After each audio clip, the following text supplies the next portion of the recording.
हे hello guys. आप अगर आपको WPR का एग्ज़ाम देना है तो फिर कुछ इम्पोर्टेंट वर्ड भी हैं, मैं उनको पढ़ूंगा और आपको एक्सप्लेन भी करूंगा।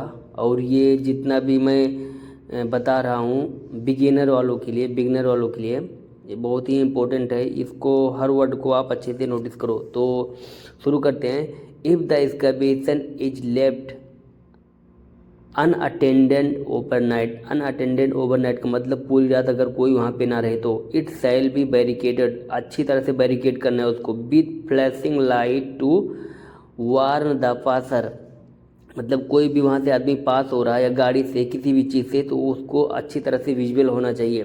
Emergency rescue equipment shall be immediately available for the excavation considered as a confined space. अगर वो कन्फाइंड स्पेस माना जा रहा है तो वहाँ पे इमरजेंसी रेस्क्यू इक्विपमेंट अवेलेबल होना चाहिए साइड पे, अगर वो कन्फाइंड स्पेस माना जा रहा है तो। ओके,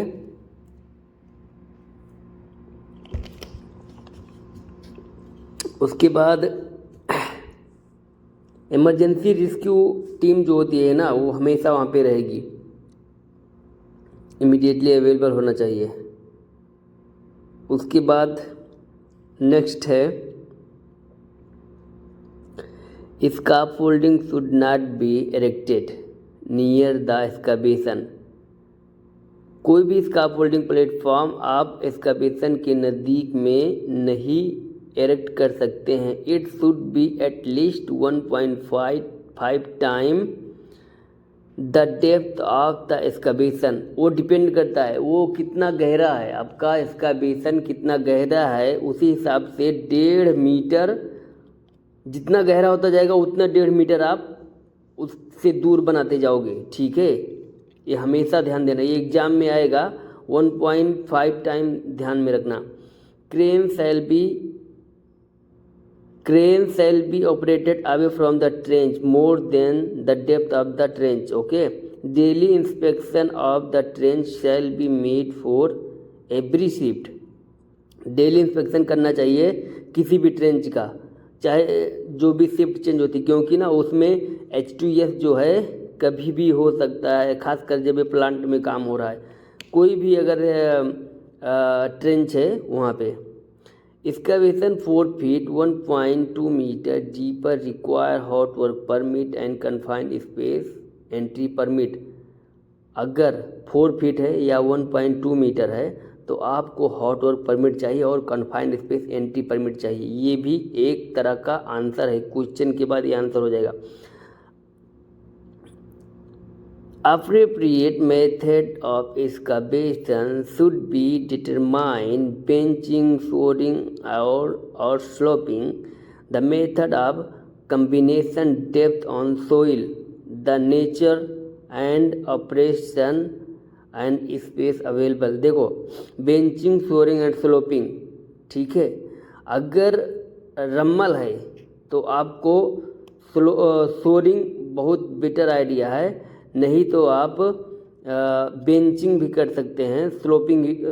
शोरिंग बेटर है, लेकिन अगर कोई एक्सकवेशन कर रहे हो तो वहाँ पे आपको स्लोपिंग सही रहेगा। ठीक है, शोरिंग क्या है ना, दोनों साइड से आपको ये चाहे हाइड्रोलिक शोरिंग लगा सकते हो चाहे लकड़ी का, लेकिन उसमें काम करने के लिए दिक्कत होगा, तो स्लोपिंग बेस्ट है, स्लोपिंग और बेंचिंग। ओके, उसके बाद spoil piles should be placed at least 2 feet and 60 centimetre away from the edge of the excavation. मतलब कोई भी एक्सकवेशन खोद रहे हो उससे 60 सेंटीमीटर आप दूर रखना है मिट्टी को। Which colour tag?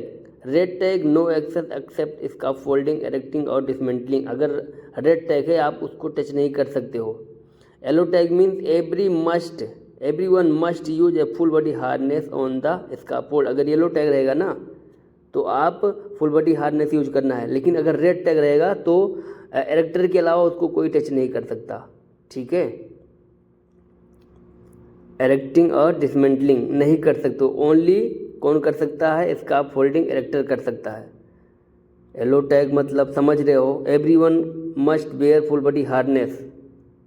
अगर येलो टैग रहेगा, ये रेड हो गया, येलो हो गया, और अगर मान लो ग्रीन टैग रहेगा ना तो कोई भी जा सकता है, मतलब वो रिस्क, उसमें कोई रिस्क नहीं, अच्छी तरह से बन गया। देखो green tag means you may use the completed scaffolding without harness. Green tag क्या बोल रहा है, यू मे यूज, तुम यूज कर सकते हो the completed scaffolding without harness, आपको हार्नेस की भी ज़रूरत नहीं है, ग्रीन टैग लगा रहेगा। लेकिन नॉर्मली क्या होता है ना, वर्क साइड में ग्रीन टैग बहुत कम ही लगता है, येलो टैग ही लगेगा, क्योंकि फुल बॉडी हार्नेस ज़रूर पहनना है। वैसे अगर रूफ टाइप का है, किसी जैसे किसी स्कैफोल्डिंग से गुजर के आपको छत पे जाना है तो, और वो स्कैफोल्डिंग ऐसे बनाए कि गिरने की कोई दिक्कत नहीं, तो वहाँ पे ग्रीन टैग लगाते हैं, नहीं तो हमेशा येलो टैग ही रहेगा कोई भी स्कैफोल्डिंग यूज करने के लिए। ओके,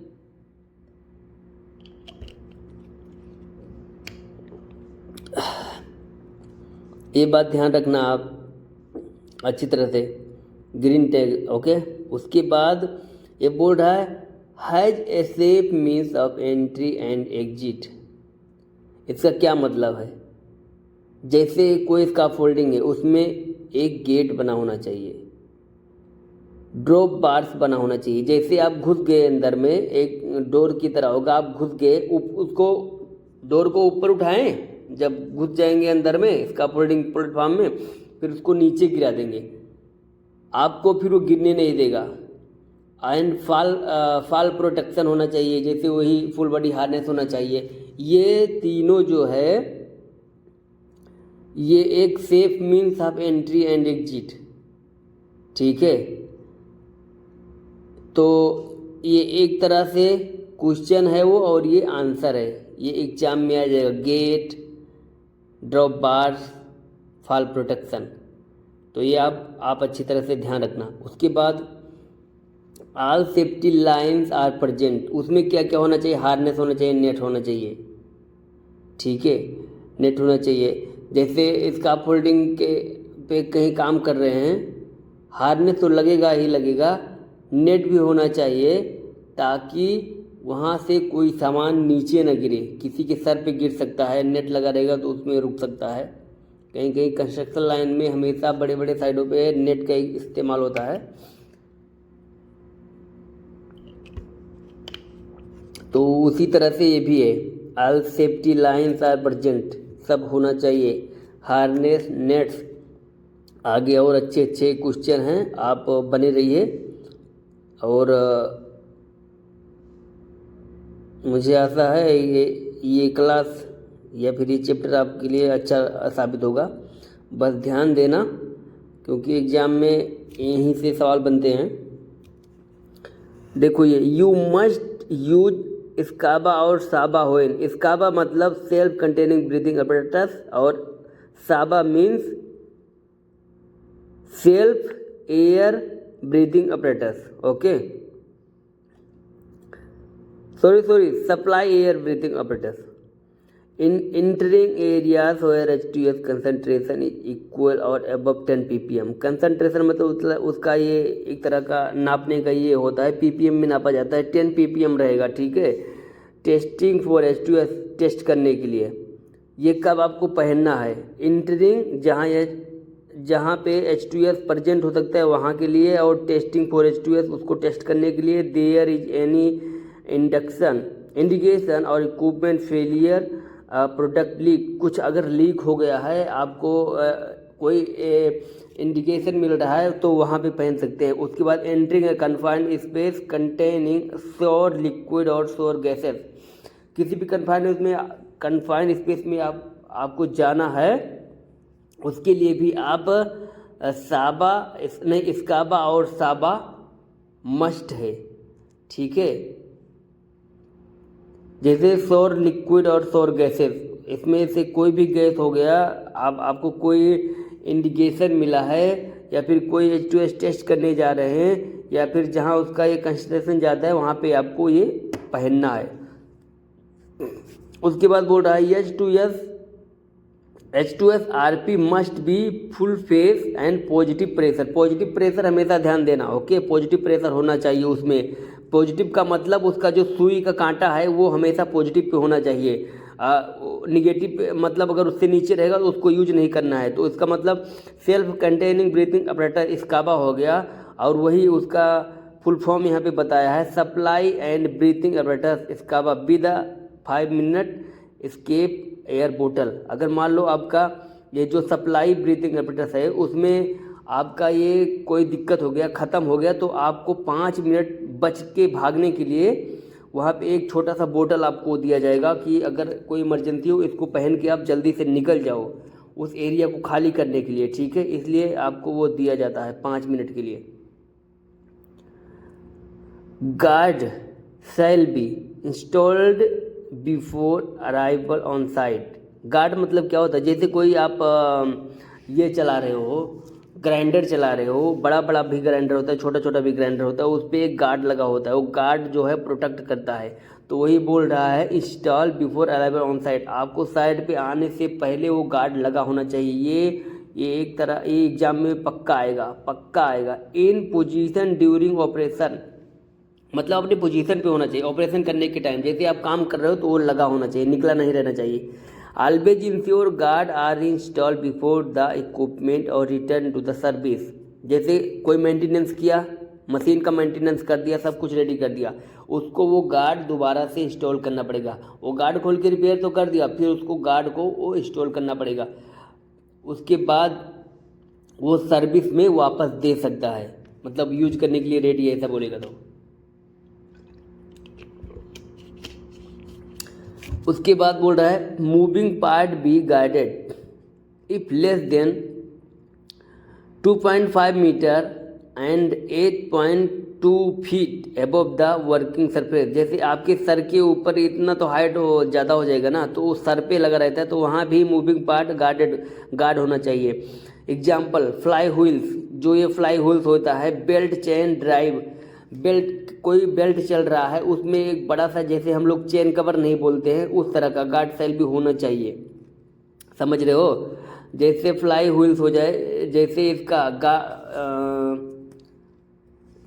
ग्राइंडर का वो जो व्हील नाचता है उसको, उसी को बोलते हैं फ्लाई व्हील्स, ठीक है।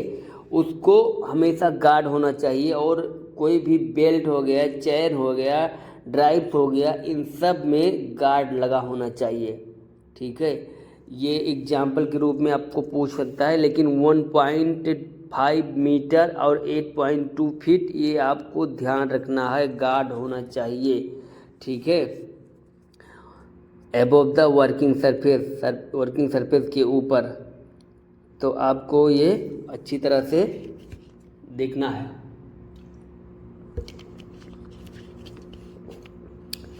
उसके बाद PPE RPE, मतलब PP का मतलब पर्सनल प्रोटेक्टिव इक्विपमेंट, और RP का मतलब है रिस्पिरेटरी प्रोटेक्शन इक्विपमेंट, ठीक है। PPE सच ए safety helmet, glove, shoes, shield. Face shield बोलते हैं, कोई कहीं फेस शील्ड बोलते हैं, जैसे आप ग्राइंडर चलाओगे फेस शील्ड चाहिए, नहीं तो वहाँ से कुछ फ्लाई ऑब्जेक्ट आएगा आपकी आंख में लग जाएगा। उसके बाद साबा स्काबा, मान लो अगर आप कहीं पे कोई टेस्ट करने जा रहे हो जहाँ पे H2S हो सकता है, वहाँ पे आप पहन सकते हो।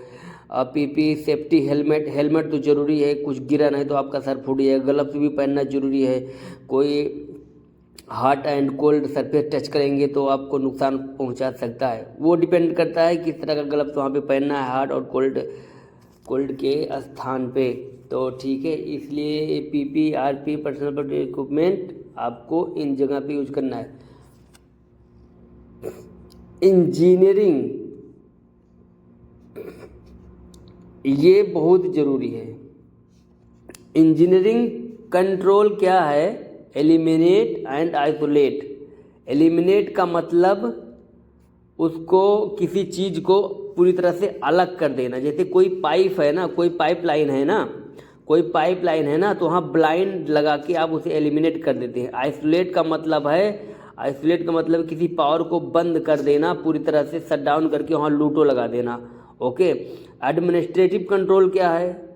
रिड्यूस रोटेट कैरियो, रिड्यूस मतलब कम करना, रोटेट कैरियो मतलब जैसे एक आदमी पूरे दिन से काम कर रहा है या उसकी 4-4 घंटे का ये होता है, अब तुम आओ उसके बाद 4 घंटे के बाद दूसरा आदमी काम करेगा, इस तरह से। एंड यूज वार्निंग साइन भी, and rules policy and procedure, ये याद रखना एडमिनिस्ट्रेटिव